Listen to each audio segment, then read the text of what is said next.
तो दोस्तों, अगर आपका नेटवर्क 5G से वापस 4G हो जाता है तो आज हम इसका सॉल्यूशन लेकर आए हैं। सबसे पहले आपको प्ले स्टोर में जाकर सर्च करना है ओनली 5G सर्च कर लेना है और फिर सिंपली एक एप्लीकेशन आएगी, उसको इंस्टॉल कर लेना है। इसको सिंपली इंस्टॉल कर लेना है। इंस्टॉल हो रहा है।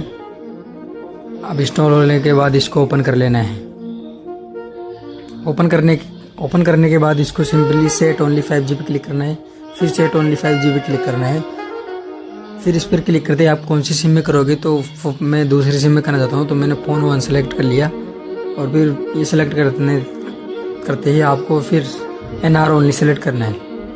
NR ओनली सेलेक्ट करने पर आपका दूसरी सिम में परमानेंट 5G हो जाएगा, मतलब 4G में वापस नहीं आएगा, ये हमेशा के लिए 5G रहेगा। देखिए मेरे 5G हो गए। धन्यवाद।